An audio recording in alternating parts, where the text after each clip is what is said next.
Welcome to Wani, Vitek here with one and only legendary Wolf Hoffmann of Accept. How you doing?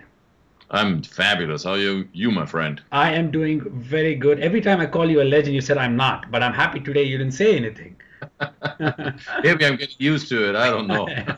Right. Now, you guys are heading to South America, after almost 10 months because last time you guys played in May with few Right. dates. So Hmm? a very special place, in the heart of a metalhead when it comes to South America, where, metal lives and breathes. So it must be a great feeling for you guys to, go all the way to your, fans out there in South America and play in front of them. Absolutely. Yeah, man. Last time we went, it was a special time for us because we had just gotten those two new members in the band, Uwe and Christopher, and now it's 10 months later and we've done many shows together. So we're almost like a seasoned band at this point, and we have fond memories of coming back to South America.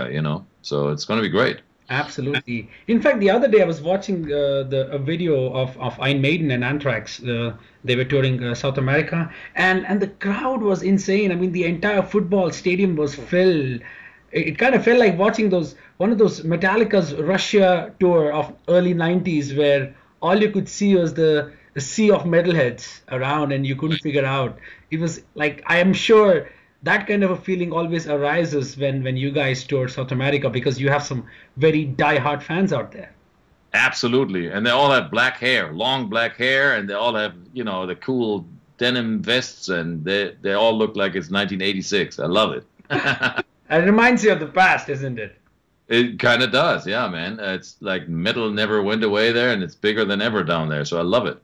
Absolutely. In fact, I don't know whether you've discussed about this, but this is more personal because I have most of my friends in South America who are like I said, are emotionally attached to metal music, and you are very well aware of how many people died during the drug lord days who were ruling the nation. But metal has Mhm. been a very force for them that have kept them alive, that have kept them kicking. I mean, whenever I talk to my friends in South America, they say we survived because metal was with us. So Yeah.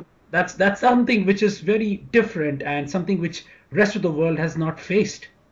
No, of course not. That's a totally different situation down there, and that's a very moving thing. And I think metal in general means so much to a lot of people around the world, but for some reason in South America, it's on another level altogether. I mean, it's almost to me, it feels like it's a religion to them. Hmm. They get into it so much deeper. It's amazing, and we've got very dedicated fans the world over. Don't get me wrong, but for some reason, South America is still special. Absolutely. So you have around 6 to 7 dates. You're playing majority of the dates in Brazil, and you guys are playing in Argentina as well. Did you ever get a chance to move to cities like in Peru or even in Uruguay, where most of the bands these days are exploring these cities as well? We have done some shows in remote areas, but not too many. It's a lot of times, unfortunately, it concentrates on, the Santiagos, and you Sao go to Buenos Paulo. Aires, Sao Paulo. And Mhm. I wish we would do this time around. At least we're going to Manaus, which Yeah. we've never been there. So I'm looking forward to that. And, I always love to see new places, and I wish we could see more remote, off the beaten path kind of places. But let's face it, you can't do too many metal shows at like Machu Picchu or something. You got to go to where the venues are and where the crowds are, and that's okay. Absolutely. And even though you guys are playing some of the maybe remote areas, I'm sure fans will still turn up there. May not be in a quantity as you see in Sao Paulo or maybe even in Argentina, but at least to a good amount of number will be there for fans to check you Yeah, guys out. absolutely. We always put on a good show. We always give the crowd all we've got, no matter if it's 300 or 30,000. We don't honestly, make it any difference. Sometimes it's actually a lot of fun to play these more intimate theaters and sweaty places, Plus, yeah, where it's really absolutely. down and dirty and you're in everybody's face. Because sometimes last time we went down there, we played these Monsters of Rock festivals, and Yeah, they're great for what they are, but sometimes the audience, the first faces are like, I don't know, 30, 40 feet away, and it's yeah, just a sort of anonymous mass or sea of people. it's a great feeling because there's so many of them, but at the same time you lose a little bit of the immediate contact to some of the first people in the first row, you know. Absolutely. Wolf, when you play live, has it ever been, let's say, a memorable tour for you where you saw so many fans out there, probably the maximum, fans you have seen throughout your lifetime? Do you remember any such show where you were like, man, this is something I'd never imagined all my life that I've seen such a huge crowd turn up? Yeah, I have actually. 2 years ago in Poland, we played this festival modeled after Woodstock, and it is, funny enough, it is called Woodstock over there, and it's a free event for a charity thing, and we headlined one night there, and there was supposedly 750,000 people there, which my God. Beyond comprehension, because, I mean, it's so many people that it's hard to believe, but it was massive, and I know that's the biggest crowd we'll ever play. I can't imagine where would you ever have more than that. I mean, I always thought Wacken with 100,000 or 80,000, whatever, is huge, and it is. But 700,000, is that even possible? But in all honesty, when you are on stage, you can't really tell a big difference between 100 or 200,000 or 300,000 people. It's just like people up until the horizon, and it's just a never-ending sea of people. So it's not getting any better past 100,000 or whatever. It's just, it's good enough. It's good enough, absolutely. Every time I saw you guys at Roodport Metal Meeting, and I always noticed one thing, is a smile on your face whenever you're playing. I've never seen Wolf, that angry looking, playing that riff so hard, but it's always been a smile on your face, which immediately makes me feel very happy that I'm seeing you guys live. Well, good, man. Yeah, it's not a fake thing. We just have a good time on stage because, man, this is why we came back. This is why we travel around the world, because it's those 2 hours on stage that we get to do, and this is sort of the payoff. This is what we honestly enjoy. And I see no point in, trying to be somebody that you're not. I don't want to put on a false face and pretend like I'm all mean and pissed off when I'm not, because, hey, man, to me, metal is about aggression, but it's not about being in a bad mood or pissed off. I know what you're talking about, because I see some other bands sometimes, and I wonder, like, why are they so pissed off? Right. Excellent, dude. Now, earlier when we spoke in November about the new album, you guys were on a break, finishing up the last leg of the shows. And I do know that you guys have started working on it with, of course, you and Peter being the heart of the band. So how's been the progress of the next phase of Accept? A little bit slow, but we're getting into it. We started writing riffs and songs and all that. And sometimes there's this sort of initial phase where we struggle a little bit to come up with really meaningful stuff, and then we'll go through it, and all of a sudden this wave of ideas comes crashing in, and that's what we're getting into right now. Just getting warmed up, so to say. That's we're not a band. We're not constantly writing. We usually have a different approach. We sort of set time aside and then really get into it and lock the doors and don't want to be disturbed, and eventually we'll come out with an album. But it's not like we're constantly writing on the road and, every other day we have a new riff and da-da-da-da, always collect ideas. It doesn't work that way for us for some reason. We always, we're different.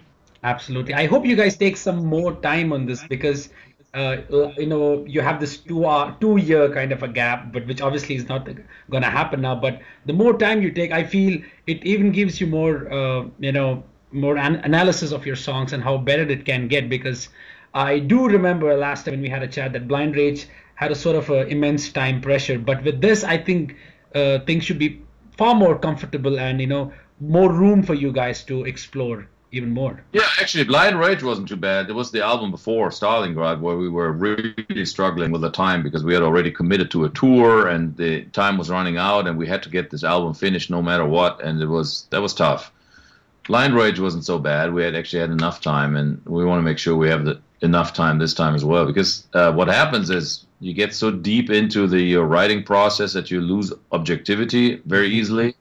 And everybody knows that, and but it's a great comfort to just sort of let songs simmer for a while and not listen to them for like a week or two, and then go back to them and think like, oh, this is really good, or oh, this is terrible, with fresh eyes or ears rather, you know. Yeah, yeah, that's right. And also when you're writing the album, for instance, when you have less time and then you hear fans loving it, for instance, let's say Blood of the Nations or Stalingrad or even Blind Rage, even though the gap has been pretty much small, but still the quality music out there which fans love. So it must be a great feeling when you know that the product was delivered with immense time pressure, yet your fans are loving it. So, you know, more Sure. like end result has always been cherished. Absolutely, absolutely, yeah. And it, you know, we always try to write what fans want to hear from, except we're at the end of the day, our criterion is always, is this really accept, or is this just something that we like? You know, because a lot of times we write stuff and I think it's good and I love it personally, but at the same time I know it's not quite right for accept stylistically, and it sounds maybe like somebody else too much, or it's maybe a little bit too off course, Yeah, you know, yeah. then we toss it aside. And you have to be brutally honest. At the end of the day, we're making music for the fans and not just to satisfy us, you know. I mean, we're never going to make a jazz album just because we feel like it, you know. Right, right. Not that we could, but even, you know, if we could, we wouldn't do it. Absolutely. And you know, along with this, you're also working on the upcoming solo album. So two different babies altogether, you know, two different styles. When you were working on let's say the upcoming Accept album, was there any material which you felt, okay, I think I can use that for my debut solo, I mean my second solo album, which you kind of kept it aside? Did that sort of a No, clash happen during the writing process? not at all, because the solo stuff that I'm doing is all based on classical music. Hmm. You know, just like the first album that I did, it's all Strings and exist stuff.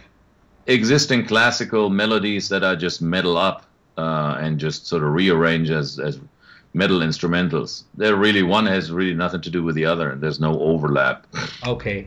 And I've never felt like I have a ton of ideas that I couldn't use with, except, you know, because, man, Peter and I, like you said, we are the heart of the band, and everything we want to put out, we do. You know, if it's right for the band, we will. But there's not a ton of, you know, I don't have any other side projects other than this classical thing. Right, right. And you know, you even use the Czech National Symphony Orchestra on the upcoming solo album, which is really Yeah, that's great. going to be amazing. It's actually in the can. It's delivered to the label, and it would see the light of days sometime this year, in probably towards the summer. Wow, that's awesome. So would it be out through Nuclear Blast? Yes. Ah, excellent. That would be great. So to have Yeah. at least something this year from Wolf Hoffmann. Exactly, and you know, this new one is actually be a lot more metal than the first one I made, which Wow. was more of a studio production, no strings, and not as big of a production as this one. So it'll maybe even surprise a few people how heavy it is. Awesome. And even though it's classical music, yeah, but some of it is quite heavy, yeah.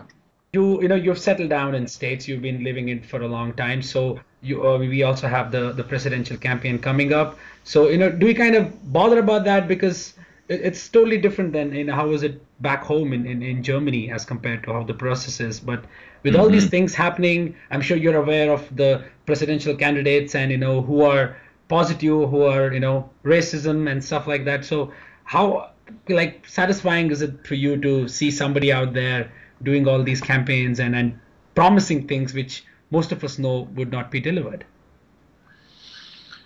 Well, that's, you know, you can't hardly escape it here. I mean, you turn on the TV anywhere, it's on TV all the time, and it's just in the media everywhere. It's just part of the circus, part of living here in the United States. You sort of get used to it, and you start to tune out a little bit, and you start to read between the lines. You don't take it for face value after a while. You know, it's just a political circus at the end of the day, you know, and it's just part of this country here and the system here. And different countries have different systems. And in Germany, it's the whole political process is quite different. You know? It just takes a couple of weeks for it to start the entire process.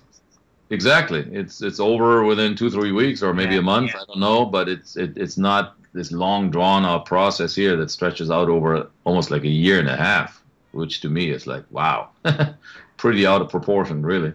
Indeed. And Wolf, I look At the end of the forward. day, it's about the most powerful position in the world. So you can, to me, it's always fascinating to understand why somebody would take this onto themselves to go through all this, you know. But I guess at the end of the day, it's all about power, right? Yeah, yeah.